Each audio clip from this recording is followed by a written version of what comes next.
በላጎ ምሽግን ሞክሮ በሞርተር በመርት በዙ በዱረን በታንክ ያልቻለውን ለምስራቅ አማራ ፋኖ አንድ ቀን ተሰጠው። መስከረም 15 ቀን 2015 ዓ.ም በላጎ ምሽግ ላይ ምን ተሰራ እና አሸናፊ አለሙ ምን ሰሩ ብለህ ጠይቅ።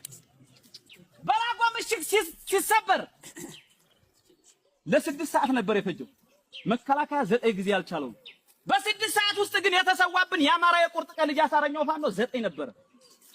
በላጎ ምሽግ ሲሰበር እና አሸናፊ አለሙ እነ ሲላምላክ ደጉ ሲቀሩባት እዛች ተራራ ላይ 9 ሰው ተሰውቶብን በመከላከያ ሰራዊት 9 ጊዜ ተሞክሮ ፋኖ እንዴት በ6 ሰዓት ይሰብረዋል?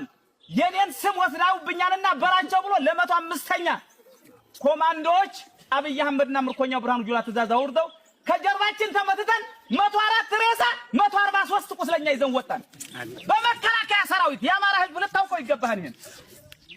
እኛ ግን የዛን ሰዓት ሀገር ማፍረስ ነውና ዋርካው ምረ ወዳጆ ሚስጥሩን አላወጣውም ነበር። ምክንያቱም በዛ ሰዓት መከላከያ መታይ ቢል የሀገር መከላከያ ሰራዊትን አማራ ወጋው ብሎ ደግሞ አብይ አህመድ ሌላ ስም ስለሚሰጥ እንደ ህወሓት 104 ሬሳ ስንቀብር ግን ማሳ ነበር የተቀበሩት።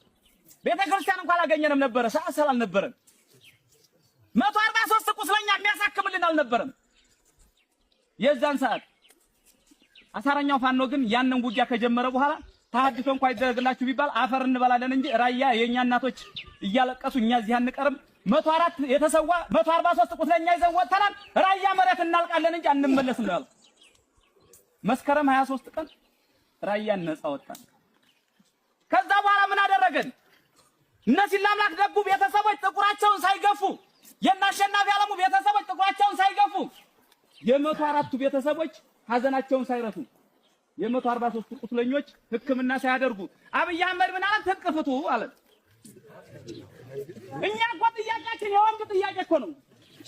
መንግስት እንሆን አላልነውም። ነገር ግን ክተት መክት ብለህና እያለ የተሰዉትን ካስልን፣ የታመሙትን አሳክምልን። እኛ ሰርቶ እንበላለን። የኛ ጥያቄ የነ መሐመድ ቢሆን ልጆች ምን ሊሆኑ ነበር ነው የኛ ጥያቄ። የነ ሞላ ደስዬ ልጆች ምን ሊሆኑ ነበር? ስላሴ ላይ የተሰዉት ብለን ነበር የኛ ጥያቄ። በክራንች የሚሄዱት ወንድሞቻችን ማን ነው የሚያሳክማቸው ብለን ነበር ጥያቄያችን። ካንዴ 2 3 ይህን ጥያቄ እየተጠየቅን ካላሳከማችሁልን ካልካሳችሁልን ትጥቃን ፈታም